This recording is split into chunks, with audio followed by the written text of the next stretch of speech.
Hi friends, welcome to our channel. So ఈరోజు ఒక కొత్త టాపిక్తో మీ ముందుకైతే వస్తున్నాను. సో ఈ టాపిక్ ఏంటంటే జనరల్గా మీరు ఎలాంటి కోర్స్ చేస్తున్నారు, సో ఎలాంటి ఫీల్డ్లో వెళ్ళాలనుకుంటున్నారు అంటే, సో చాలామంది నేను టెస్టింగ్ సైడ్ వెళ్ళాలనుకుంటున్నాను, కొందరు ఆటోమేషన్ సైడ్ వెళ్ళాలనుకుంటున్నారు అంటారు, కొందరు డెవలప్మెంట్ వెళ్తారు. So based on the skill set, so వాళ్ళ యొక్క ఇంట్రెస్ట్ బట్టి. బట్ కొందరు ఏంటంటే టెస్టింగ్ ఎందుకు, సో డెవలపర్ వెళ్ళొచ్చు కదా, సో ఆటోమేషన్ వెళ్ళొచ్చు కదా, మాన్యువల్ టెస్టింగ్ ఎందుకు, సో ఆటోమేషన్ ఎందుకు, సో ఇలాంటి క్వశ్చన్స్ అనేవి కామన్గా వస్తూ ఉంటాయి. సో మన రిలేటివ్స్ నుంచి కానీ, మన ఫ్రెండ్స్ నుంచి కానీ, సో మనం ఎవరికైతే ఇష్టం ఉండదో వాళ్ళ నుంచి కూడా ఇలాంటి క్వశ్చన్స్ అయితే వస్తాయి. సో బట్ మనం ఇక్కడ థింక్ చేయాల్సింది ఏంటంటే, సో మనకు దేంట్లో ఇంట్రెస్ట్ ఉంది, సో మనం దేనికి సూటబుల్ అవుతాము, అలాగే మన స్కిల్ సెట్ ఏంటి, సో వీటి గురించి ఫస్ట్ మనము అనలైజ్ చేసుకోవాలి, అర్థం చేసుకోవాలి. సో మనకు తగ్గట్టు ఏ ఆపర్చునిటీ మనకి ఇంట్రెస్ట్ ఉంటుందో సో వాటిలో మూవ్ అవుతూ ఉండాలి. సో అక్కడ మనం పర్ఫామ్ చేయాల్సింది ఏంటంటే, మెయిన్ థింగ్ మన స్కిల్ని డైలీ బేసిస్ లేదా వీక్లీ బేసిస్ అప్గ్రేడ్ చేసుకుంటూ ఉండాలి. సో కొత్త థింగ్స్ నేర్చుకోవాలి, కొత్తవి ఏవైతే ఉన్నాయో టెక్నాలజీస్ కానీ, సో లైక్ మన లాంగ్వేజ్ పరంగా కానీ, సో మొత్తం మెల్లగా డెవలప్ చేసుకుంటూ వెళ్ళాలి. సో ఈ విధంగా మన కెరీర్ పాత్ని మనం స్టార్ట్ చేయాలి. సో ఇక్కడ మన టాపిక్ ఏంటంటే, మెయిన్ టాపిక్, సో ఎందుకు సాఫ్ట్వేర్ టెస్టింగ్, సో టెస్టింగ్ ఎందుకు చేస్తారు, సో చేయాల్సిన అవసరం ఏంటి, సో టెస్టింగ్ చేయకుండా డైరెక్ట్గా మన సాఫ్ట్వేర్ని కానీ ప్రోడక్ట్ని కానీ రిలీజ్ చేయొచ్చు కదా, అసలు టెస్ట్ ఇంజనీర్స్ ఎందుకు, సో ఇలాంటి క్వశ్చన్స్ అయితే మన రియల్ టైంలో అయితే వస్తాయి. బట్ దీని గురించి మనం ఇంకా క్లియర్గా నేనైతే ఎక్స్ప్లెయిన్ చేస్తాను.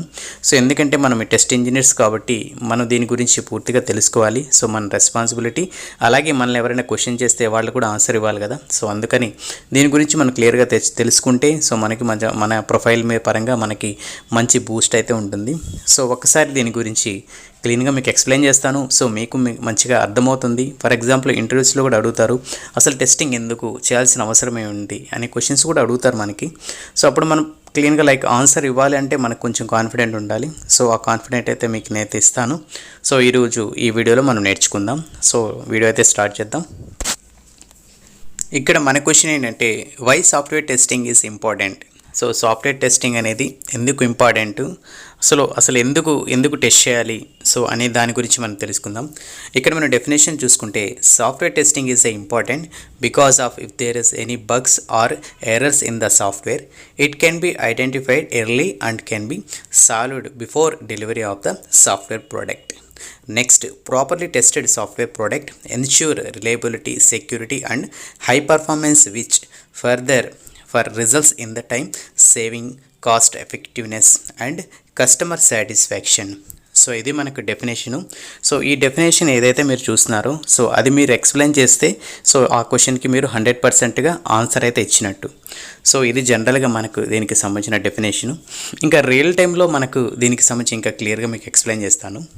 సో ఫస్ట్ మనం ఏదైనా ఒక సాఫ్ట్వేర్ని కానీ ఒక ప్రోడక్ట్ని కానీ రిలీజ్ చేసే ముందు ఏం చేస్తామంటే టెస్టింగ్ అనేది చేస్తాము. ఫర్ ఎగ్జాంపుల్ టెస్టింగ్ చేయకుండా మీరు కస్టమర్కి ఇస్తే ఆ product, for example login page ఇచ్చారనుకోండి, ఒక వెబ్సైట్ డెవలప్ చేస్తారు.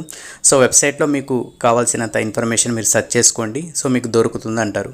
సో ఆ వెబ్సైట్ డైరెక్ట్గా టెస్ట్ చేయకుండా రిలీజ్ చేసినప్పుడు కస్టమర్ ఎవరైతే ఉన్నారో లాగిన్ అయ్యి ఆ ఇన్ఫర్మేషన్ సెర్చ్ చేసినప్పుడు 404 ఎర్రర్స్ రావడం కానీ, లేదంటే పేజ్ రీడైరెక్ట్ అవ్వడం కానీ, లేదంటే హంగ్ అయిపోవడం కానీ, సో ఇలాంటి ఇష్యూస్ ఫేస్ చేస్తే ఏ కస్టమర్ అయితే ఒప్పుకోడు కదా. సో నేనైతే ఇంత మనీ పే చేశాను, బట్ మీరు నాకు ఇచ్చిన ప్రోడక్ట్ ఇది, సో ఇది ప్రాపర్గా వర్క్ అవ్వట్లేదు అంటాడు. సో దానికి సంబంధించిన ఇష్యూస్ని ఫైలేట్ చేయడము, అలాగే మన కంపెనీకి బ్యాడ్ నేమ్ రావడం కానీ, అలాగే time saving, effective cost, business అనేది డౌన్ అవ్వ కానీ, సో ఇలాంటి చాలా ప్రాబ్లమ్స్ని కంపెనీస్ అయితే ఫేస్ చేయాల్సి వస్తుంది. సో ప్రీవియస్గా కొన్నేళ్ల క్రితం లైక్ టెస్టింగ్ అనేది ఎఫెక్టివ్గా లేదు, ఆటోమేషన్ ఇంట్రడ్యూస్ అవ్వలేదు. సో అలాంటప్పుడు చాలా ఇష్యూస్ని ఫేస్ చేశారు. సో దాని తర్వాత మెల్లగా మాన్యువల్ టెస్టింగ్ అని, ఆటోమేషన్ టెస్టింగ్ అని, స్క్రిప్టింగ్ లాంగ్వేజెస్ మెల్లగా డెవలప్ చేసుకుంటూ దాన్ని యూస్ చేసుకుంటూ మనం ఒక ప్రోడక్ట్ని కానీ సాఫ్ట్వేర్ని కానీ టెస్టింగ్ చేయడం అయితే జరిగింది.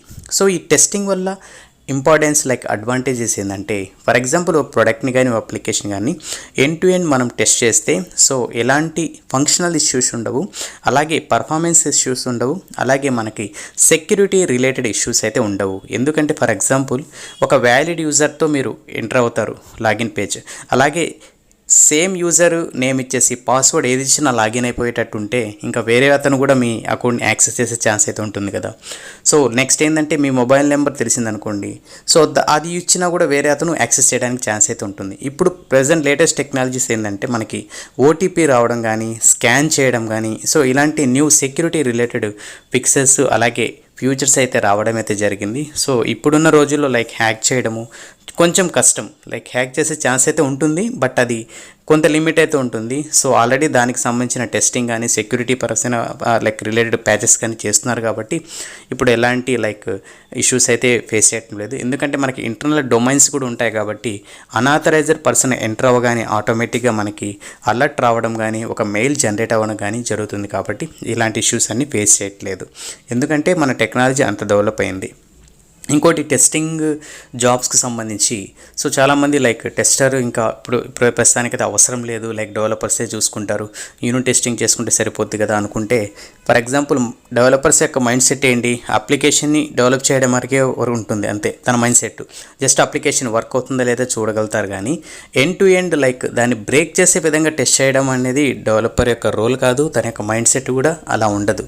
సో టెస్టర్ ఏం చేస్తారు, అప్లికేషన్ బ్రేక్ చేయడమే తన యొక్క రెస్పాన్సిబిలిటీగా తీసుకొని దాన్ని టెస్ట్ చేయడం అయితే జరుగుతుంది. లైక్ పాజిటివ్ కింద సినారియోసు, అలాగే నెగిటివ్ సినారియోసు, ఇన్వాలిడ్ సినారియోసు, ఎర్రర్ హ్యాండిలింగ్ కానీ. సో ఒక కస్టమర్కి ఎలాంటి సాఫ్ట్వేర్ కావాలి, ఒక కస్టమర్ యొక్క మైండ్ సెట్ ఏ విధంగా ఉంటుంది అనేది గుర్తుపెట్టుకొని టెస్టింగ్ చేస్తాడు. అలాగే ఇంజనీరింగ్ పర్స్పెక్టివ్లో సో అఫీషియల్గా లైక్ మనకి ఎవరైనా లైక్ ఎడ్యుకేటర్స్ కానీ ఒక ఆఫీస్ పరంగా ఎవరైతే యూస్ చేసినా కూడా వాళ్ళకి ఎలాంటి అవుట్పుట్స్ రావాలి అనేది ఒక మైండ్ సెట్తో పెట్టుకొని సో దాన్ని టెస్ట్ చేసి అఫీషియల్గా లైక్ ఒక ప్రోడక్ట్ని సక్సెస్ఫుల్గా రిలీజ్ చేయడానికి ఒక టెస్టర్కి 50% లైక్ 100% యొక్క తన యొక్క రెస్పాన్సిబిలిటీ అయితే ఉంటుంది.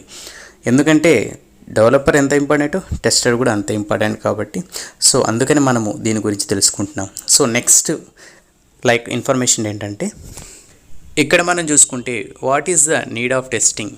సో దీనికి సంబంధించిన ఇన్ఫర్మేషన్ అయితే ఉంది, అలాగే మనకు రియల్ టైం ఎగ్జాంపుల్స్ కూడా ఉన్నాయి. సో టెస్టింగ్ చేయకుండా రిలీజ్ చేస్తే సో ఎలాంటి ప్రాబ్లమ్ని ఫేస్ చేశారు, లైక్ ఏమైనా మిస్ అయినా గ్యాప్స్ ఉన్నా కూడా సో రియల్ టైంలో దానికి సంబంధించిన ఇన్ఫర్మేషన్ కూడా ఇక్కడ ఉంది. సో అది కూడా మనం చూద్దాము.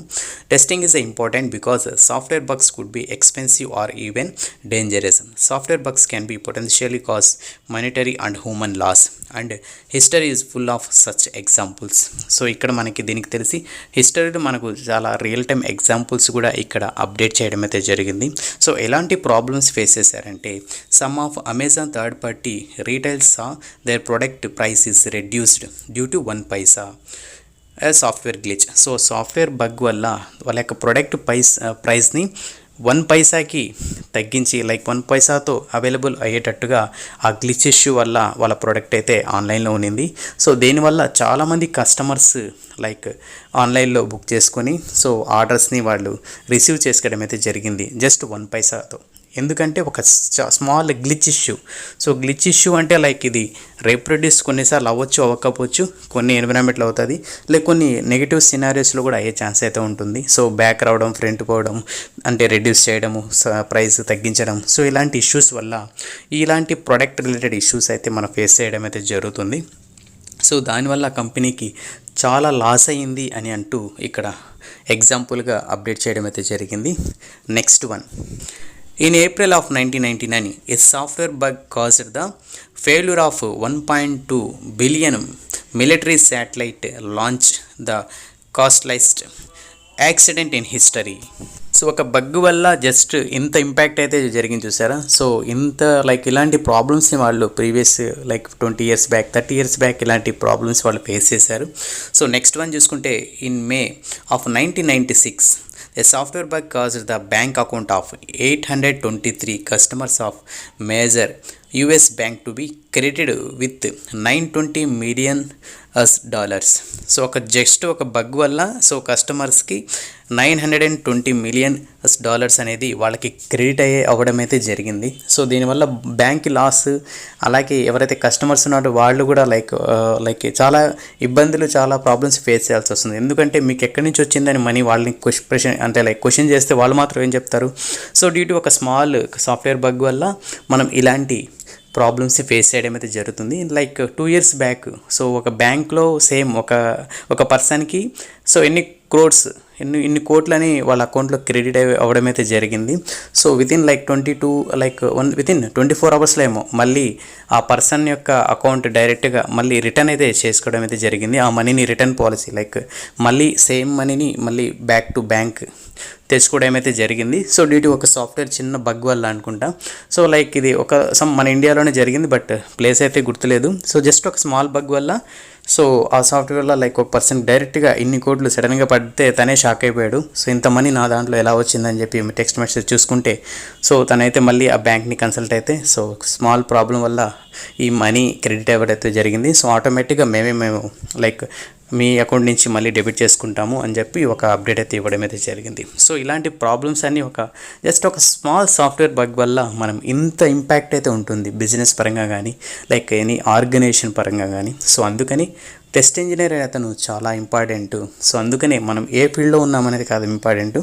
సో ఆ జాబ్ యొక్క రెస్పాన్సిబిలిటీ మనం ఏ విధంగా ఫీల్ అవుతున్నాము, సో ఎంతవరకు మనం మన యొక్క ఎఫర్ట్ని పెడుతున్నాము అనేది చాలా ఇంపార్టెంట్. కాబట్టి సో ఏదైనా మాన్యువల్ టెస్టింగ్ కానీ ఆటోమేషన్ టెస్టింగ్, ఏపీఐ టెస్టింగ్ ఏదైనా సరే ఒక సాఫ్ట్వేర్కి ఒక పిల్లర్ లాంటిది. సో కాబట్టి మంచిగా వర్క్ చేసి సో మంచి లైక్ స్కిల్ సెట్ మనం డెవలప్ చేసుకోవాలి, అలాగే మంచి పేరు తెచ్చుకోవాలి.